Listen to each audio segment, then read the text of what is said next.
Welcome to Solent Sports News. I'm Harrison Reid with your latest local and national sporting headlines. Southampton are back in the Premier League this weekend. Our reporter Luke Dennis has this exclusive report. It's been a miserable start to the season for Southampton.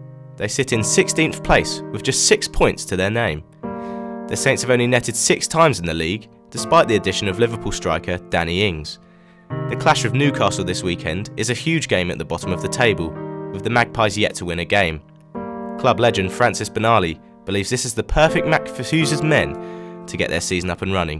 Fine margins, I think it is. It's just to turn it in our favour, and I can hopefully see that happening on Saturday against Newcastle, where a few goals will go in, the confidence will come back, and we'll put a little bit of daylight between us and some of the other teams. Hi, my name is Peter Rodrigues, captain of the 1976 Cup Final winning team. The last man to lift a major trophy for Southampton says the club needs to start scoring goals. They've got a couple of good lads up front.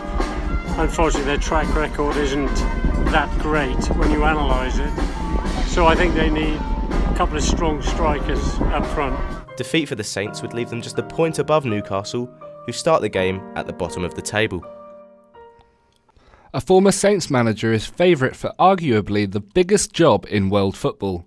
Tottenham's Mauricio Pochettino is being lined up to replace under fire Real Madrid boss Julian Lopetegui. Madrid's hierarchy hope an early exit from the Champions League may persuade the former Saints boss to move, while Lopetegui could be sacked if things don't go their way in the El Clasico this weekend. 2 defeats in a row, and with new injury troubles, Eastleigh Football Club travel to Halifax Town this weekend. The Spitfires currently sit 10th in the National League, but remain with no permanent manager after Andy Hessenthaler left for Dover earlier this month. New interim assistant Ross Flitney revealed the team news ahead of tomorrow's trip. Yeah, we got Josh Eyre back, which is a massive plus. I think we'll possibly be without Raider and Zeb. We've had Zeb in this week, so that's kind of good. We've got a good understanding of him now, what's going on. Having Josh back's a massive help. In the next hour, we'll hear the thoughts of Havant and Waterlooville centre-back Jordan Rose as he previews tomorrow's match. The Hawks travel to third place Leyton Orient.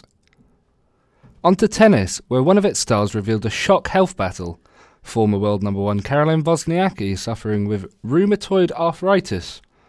The Dane was diagnosed with the condition in August, having won her first Grand Slam earlier this year. She is hoping to become a role model for those with the condition. The queue to fight Anthony Joshua is ever growing. Another potential opponent has emerged in the form of former foe Dominic Breazeale. The American lost to Joshua in 2016 by knockout, but has called for an eventual rematch. Breazeale hopes to go into a return bout after capturing the WBC title. Golf now. 2 Brits are on the hunt in Shanghai.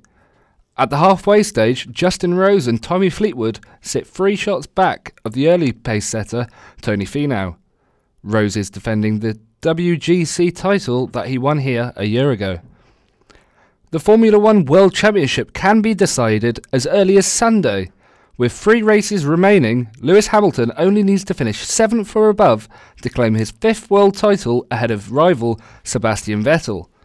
But how has Vettel slipped off the pace? Charlie Cranston explains. Vettel's victories in the first 2 races of the season seemed to set up a fight for a 5th world title between himself and Lewis Hamilton. However, a series of missed opportunities and mistakes followed for the Ferrari driver. First up was Azerbaijan.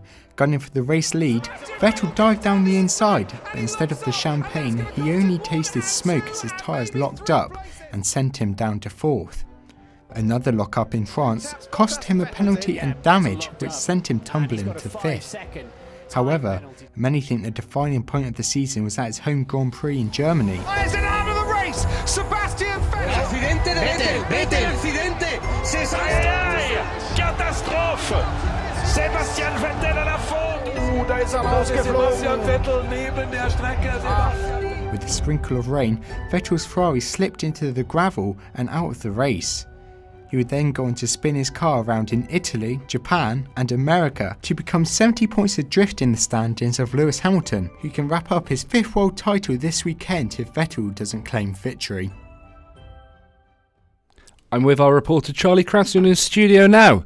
So Charlie, do you think the title will be decided this weekend?